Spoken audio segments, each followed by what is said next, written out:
If you want to know how to have a CV that does an exceptional job of outlining just how amazing you are, then stay tuned because today I will be sharing a few tips on how to write an exceptional CV, and I'll be giving examples of the template that I use for my own CV.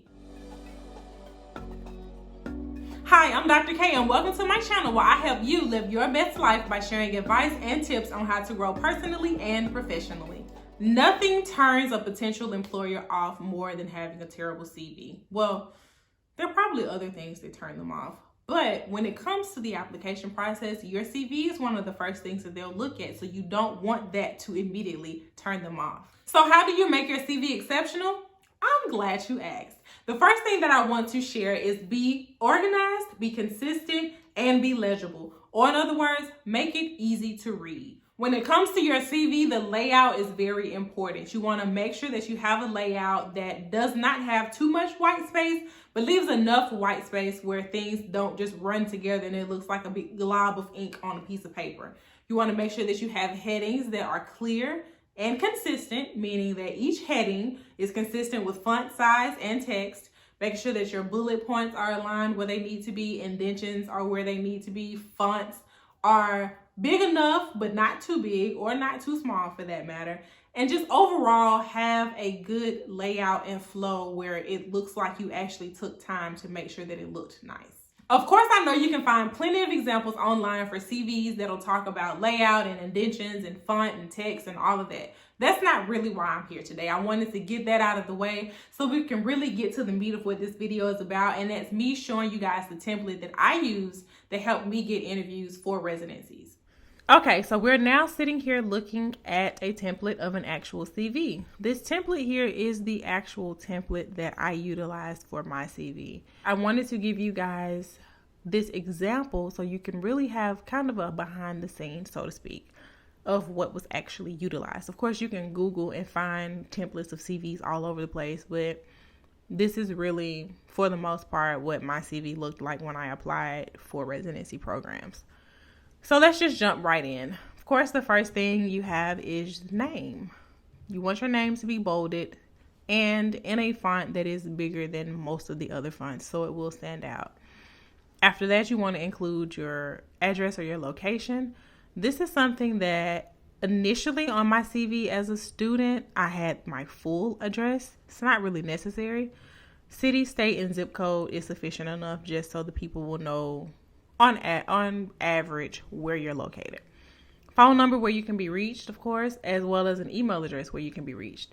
With an email address, I strongly encourage you to make sure that your email address is something that is professional. If you're a student, then of course you can use your school's email address that they provide you.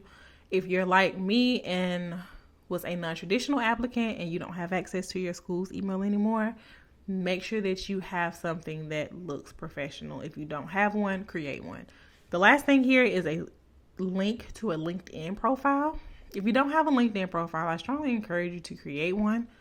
But if you do, there are settings within the profile that will allow you to create your actual custom link, so to speak, where you can put your name here. I think you actually have to go in and manually do that.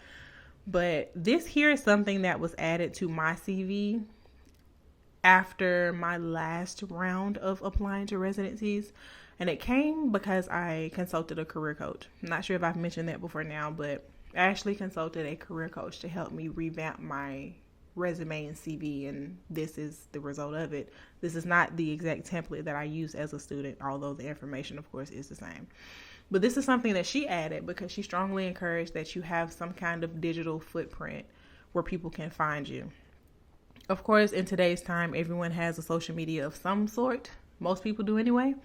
But you don't want your Instagram or your Facebook to be the only place where people can find you, because that's you talking about your personal life. Where can they go to find out about you as a professional, as a student, as a career woman or man? And so LinkedIn is a great place to do that. I really strongly recommend you create a profile because it's free. Of course, they have paid ones, but for the need that we have as people seeking employment, the free profile works perfectly fine. And it's also another way to network. If you don't have something like this, that's perfectly fine, especially as a student applying for residencies. I don't think it's an absolute necessity, But if you don't have something like that, of course, just delete it. Move all of these things over where it's centered. Keep it moving. On to the next. Education. Make sure, of course, that you have this bolded so it stands out. The main thing I want to point out with the education, of course, you're going to put it in reverse chronological order. I don't think that's anything new for anyone. You'll have your School of Pharmacy along with the university, as well as city and state, the degree. And if you are a current student, it is okay and advised, actually, to put your anticipated graduation date. Of course, if you have graduated already, you would have that date here. But in most people's case, you'll be a student and make sure that you do put the anticipated graduation date. Okay, license and certificates. Here you'll have your pharmacy intern license. Of course, if you've graduated pharmacy school already, you will have your pharmacist license here, and then you would remove the intern license because we really don't care anymore what that was because you are now a pharmacist.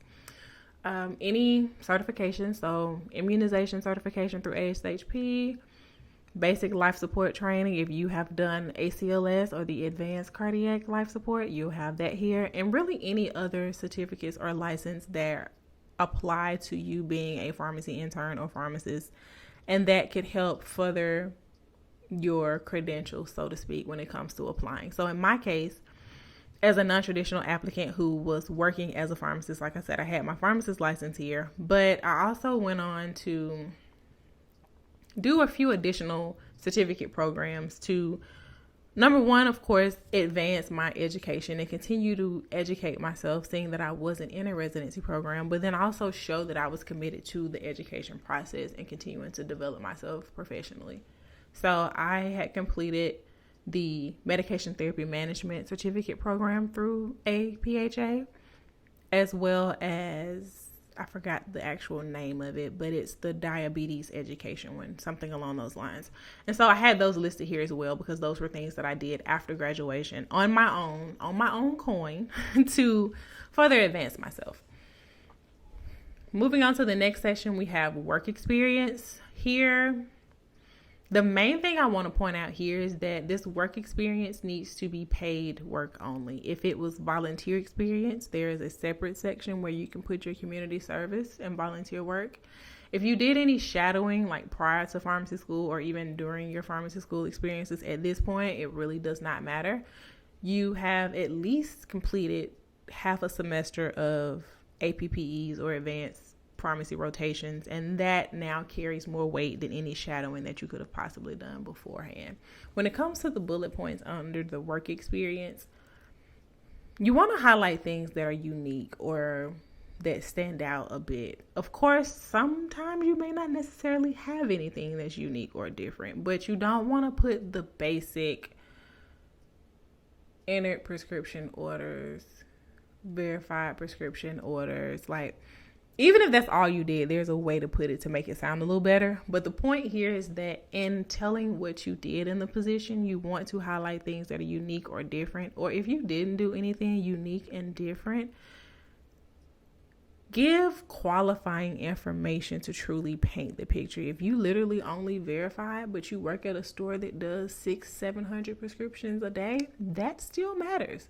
And so you may want to add that to really lock in their eyes and say, oh wow, they're at a busy store. How do they manage working at such a busy store? You know, give them something, give a little meat to where you can, but keep it short enough where it's not a whole paragraph here. These are bullet points, not sentences. So keep that in mind as well.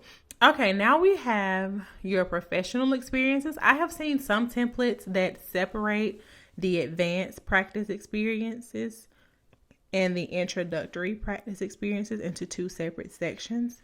Again, as I mentioned before, this is my actual template that I use.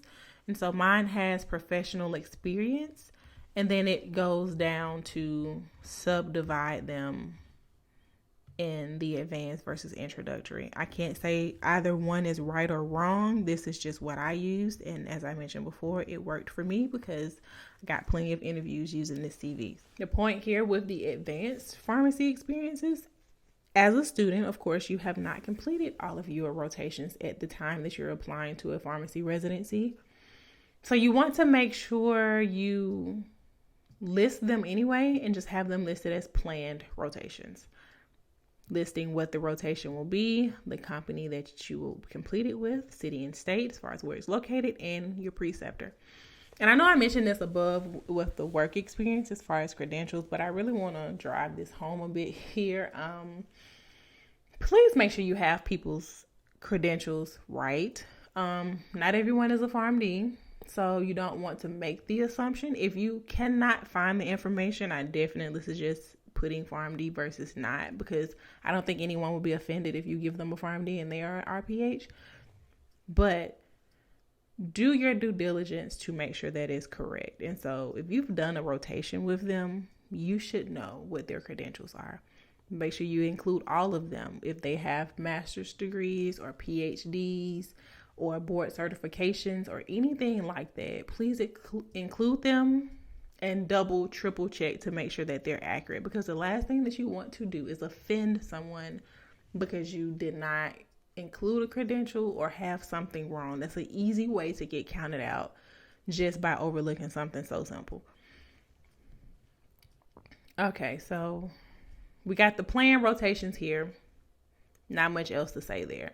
As far as the rotations that have been completed, the same applies as far as listing them and the preceptors. As far as your bullet points under there, I would kind of use that same rule of thumb that you would with a job. If it's something unique that you did on that rotation in that experience, please highlight that. If you did not do anything unique or different, use descriptive words or words that can quantify an impact that you had while you were there. So some of these rotations, you may have only been doing IV to PO conversions or renal dose adjustments, but is there a way that you can help quantify that? And some of them you really can. I mean, you can't pull something out of nothing. Some of these are pretty straightforward where, okay, I can't really elaborate much and say that I did anything special here. But where you can do so, I definitely encourage you to do that. As far as the introductory pharmacy practice experiences, the same applies. There's really nothing new to say there. Okay, moving on to research. The main thing that I'd like to point out here is that if you've done any research, please make sure that you include it. And that can be research such as literature reviews. So just keep that in mind. Presentations, as I mentioned before, your separate section for presentations is where you really want to include the bigger presentations that were, I don't want to say more significant, but things that really carry weight. So this presentation is something that was actually done on a rotation, but I didn't list this under the bullet points for that rotation. It has its own separate spot because I felt like it was pretty significant. The presentation actually counted as a CE credit for the pharmacist. So to me, that was a big deal. So I put it here separately what the presentation title was, where it was presented. So it was done at a hospital on that rotation, and then the city and state where it was located. One thing that I did not include in my CV that I have seen examples of is that people will also have a spot under here where they have audience, and then they list who the audience was and the average number of people.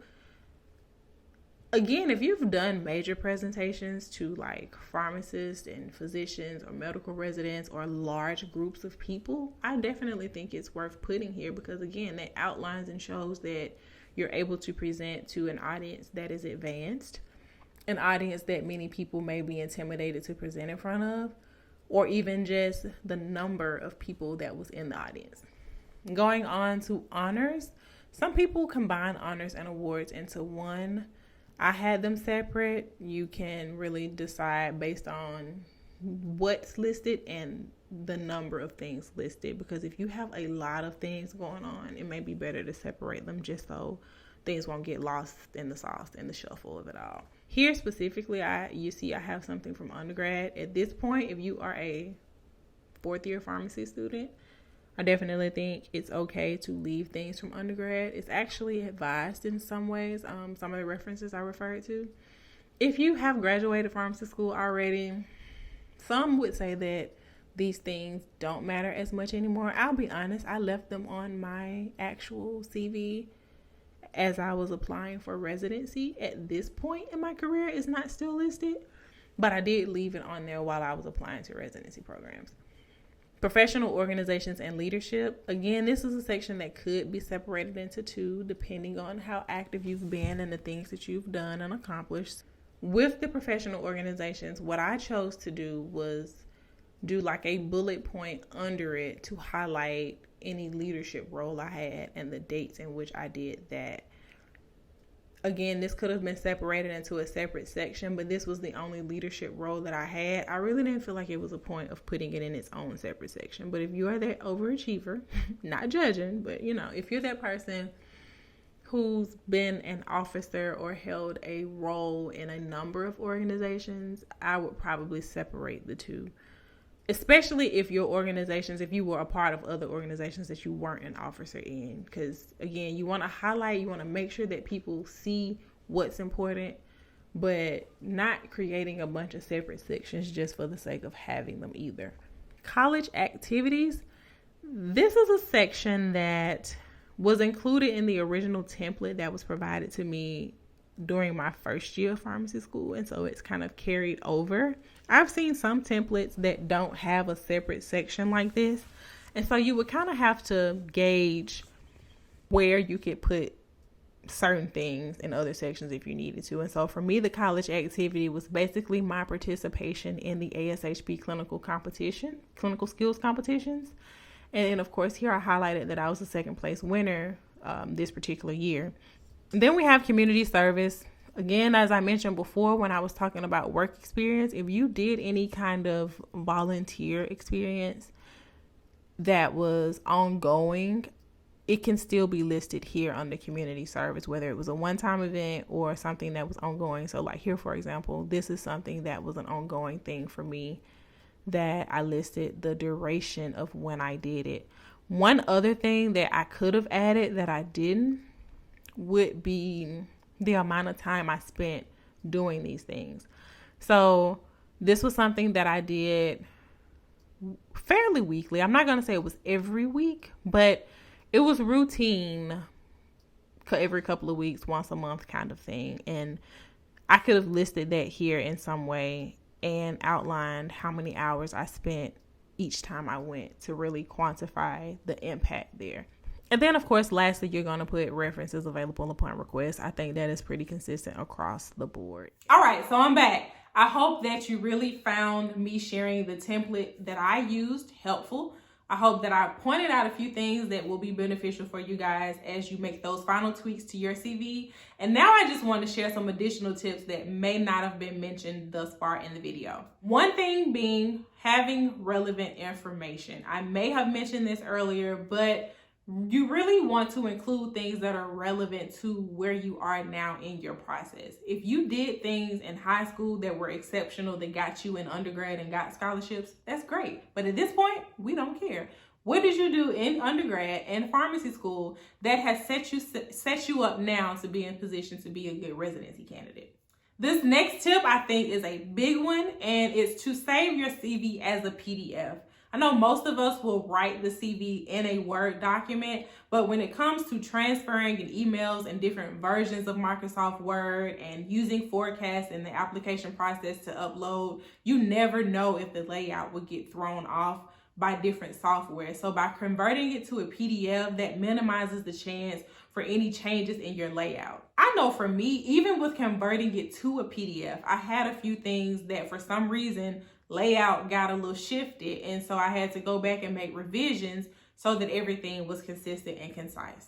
And lastly, you want to make sure that you proofread.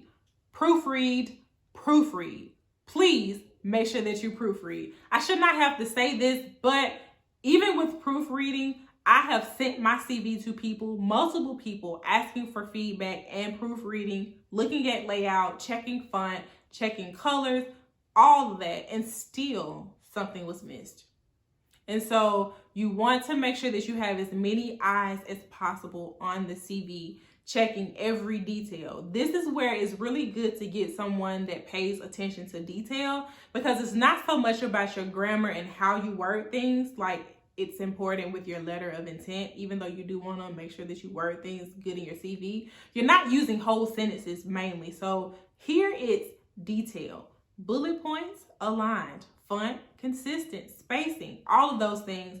That's where it's important to have proofreading and get multiple eyes on the document. If you like more resources on writing CVs and examples of CVs at different phases in your career process, check out the ASHP website. They have examples for everything from the pharmacy student applying to residencies to the resident that's applying for their first job to the seasoned pharmacist that's transitioning into new roles. There are examples for all of those things. So check out their website. I'll have the link in the description box. As always, I will say I hope that you found today's video useful. If so, please make sure you give me a thumbs up and also share the video with someone else that may find the information here beneficial. If you like the content here on the channel, please make sure you subscribe and hit the notification bell so you won't miss out when I upload new videos. Until next time, peace.